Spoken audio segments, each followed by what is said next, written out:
వందే మాత్రం. నేను మీ జర్నలిస్ట్ నవత. విద్యుత్ ఉత్పత్తికి మరో ప్రత్యామ్నాయ అన్వేషణలో విజయం సాధించింది భారత్. లక్షద్వీప్ దీవుల్లో ఓటీఈసీ ప్రాజెక్ట్ ని ప్రారంభించింది. అంటే ఓషియన్ థర్మల్ ఎనర్జీ కన్వర్షన్ ఈ ప్రాజెక్ట్ ని స్టార్ట్ చేసింది. అంటే సముద్ర గర్భం నుండి స్వచ్ఛమైన నీరు మరియు అదే సమయంలో విద్యుత్ కూడా ఉత్పత్తి చేయబోతోంది. లక్షద్వీప్ సమూహంలోని ద్వీపాల్లో తాగునీరు మరియు విద్యుత్ కొరతను తీర్చడానికి సముద్ర ఉష్ణశక్తి మార్పిడి సాంకేతికతను ఉపయోగించి ప్రయోగాత్మక ప్రాజెక్ట్ విజయవంతమైన ఫలితాలనిచ్చింది. ఈ సంవత్సరం చివరికి అంటే 2026 నాటికి పూర్తి స్థాయిలో అందుబాటులోకి రానుంది. అసలు ఓటీఈసీ అంటే ఏంటి, అది ఎలా పనిచేస్తుంది అనేది కూడా చెప్తాను. సముద్ర ఉపరితలంపై ఉండే నీరు సూర్యరశ్మి వల్ల వేడిగా ఉంటుంది. అదే సమయంలో సముద్ర గర్భంలో అంటే సుమారు 1000 మీటర్ల లోతులో నీరు చాలా చల్లగా ఉంటుంది. ఈ రెండు పొరల మధ్య ఉండే ఉష్ణోగ్రత వ్యత్యాసాన్ని ఉపయోగించి విద్యుత్ని ఉత్పత్తి చేసే ప్రక్రియనే ఓటీఈసీ అంటారు. ఇక ఉపరితల వేడి నీటిని ఉపయోగించి అమోనియా వంటి తక్కువ మరిగే అవకాశం ఉన్న ద్రవాన్ని ఆవిరిగా మారుస్తారు. ఈ ఆవిరి టర్బైన్ ని తిప్పి విద్యుత్ని ఉత్పత్తి చేస్తుంది. ఆ తర్వాత లోతైన సముద్రం నుండి తెచ్చిన చల్లని నీటితో ఆ ఆవిరిని తిరిగి ద్రవంగా మారుస్తారు. ఇదే ప్రక్రియలో భాగంలో ప్రెజర్ డీశాలినేషన్ ద్వారా సముద్రపు ఉప్పు నీటిని స్వచ్ఛమైన తాగునీరుగా మార్చవచ్చు. ఈ ప్రాజెక్ట్ ని కేంద్ర భూ విజ్ఞాన మంత్రిత్వ శాఖ ఆధ్వర్యంలోని national institute of ocean technology సంస్థ పూర్తిగా దేశీయ టెక్నాలజీతో చేపట్టింది.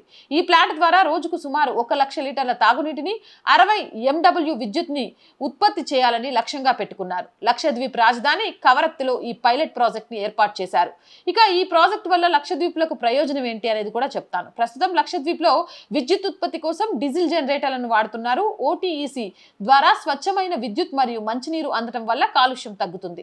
అలాగే సోలార్ కానీ విండ్ ఎనర్జీ కానీ ఆ సమయంలో వాతావరణం మీద ఆధారపడి ఉంటాయి. కాబట్టి ఓటీఈసీ ఏడాది పొడవునా రోజులు 24 గంటలు విద్యుత్ ని అందిస్తుంది. ఈ ప్రాజెక్ట్ ద్వారా కొందరు స్థానికులకు ఉపాధి అవకాశాలు మెరుగుపడతాయి. ఓటీఈసీ ప్రాజెక్టులు సాంకేతికంగా అద్భుతమైనవి అయినప్పటికీ సముద్రం లోపల కిలోమీటర్ల మేర పైపులు వేయడం మరియు ప్లాంట్ నిర్మాణం కోసం ప్రారంభంలో భారీగా ఖర్చు చేస్తున్నారు. సముద్రపు ఉప్పు వల్ల యంత్రాలు తుప్పుపట్టడం మరియు సముద్ర జీవుల వల్ల పైపులకు కలిగే ఆటంకాలు వంటి ఇబ్బందులు ఉన్నాయి. ప్రస్తుతం ఇది ప్రయోగాత్మక దశలో ఉన్నందున ఖరీదైనవిగా అనిపించినా రాబోయే రోజుల్లో సాంకేతికత పెరిగితే చౌకగా మారుతుంది. గల్ఫ్ దేశాల చుట్టూ సముద్రం ఉన్న వాటికి ఆయిల్ చౌకగా దొరుకుతుంది కాబట్టి ఓటీఈసీ మీద దృష్టి పెట్టలేదు. అలాగే లక్షద్వీపుల వద్ద సముద్రం లోతులో పోలిస్తే గల్ఫ్ లో సముద్రపు లోతు చాలా తక్కువ. ఈ ప్రాజెక్ట్ కి అనుకూలంగా ఉండదు. ప్రపంచంలో అమెరికా, జపాన్ వంటి దేశాలు కూడా ఈ సాంకేతికతపై పనిచేస్తున్నా అవి కేవలం విద్యుత్ గురించి మాత్రమే చేస్తున్నారు. ఈ భారతీయ ప్రాజెక్ట్ విద్యుత్ మరియు మంచినీరు కూడా ఇచ్చే ఒక వాణిజ్యపరమైన ప్రాజెక్ట్. ఈ తరహా ప్రాజెక్ట్ ప్రపంచంలో ఇదే మొదటిసారి. ఇంత గొప్ప గొప్ప ప్రాజెక్టులను ఆవిష్కృతం చేస్తున్న భారతీయులందరికీ కూడా సాధారణపడి ఉంటాం.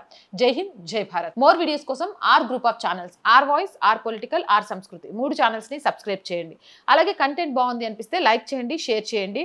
అండ్ ఆర్థికంగా ఆర్ వాయిస్ కి మీ చేయుత చాలా చాలా చాలా అవసరం. మీరు చేసే చిన్న రూపాయి కూడా ఆర్ వాయిస్ కి ఎంతగానో ఉపయోగపడుతుంది. సహాయం చేస్తారు అని ఆశిస్తున్నాం. సహాయం చేయాలి అంటే సబ్స్క్రిప్షన్ పక్కనే జాయిన్ అనే బటన్ ఉంది. 1 to 5 లెవెల్స్ ఉన్నాయి. ఏదో ఒక లెవెల్లో సపోర్ట్ చేయండి. లేదా స్క్రీన్ మీద గూగుల్ పే, ఫోన్ పేతో పాటు అకౌంట్ డీటెయిల్స్ ఉన్నాయి. మీకు తోచిన సహాయాన్ని అందించండి.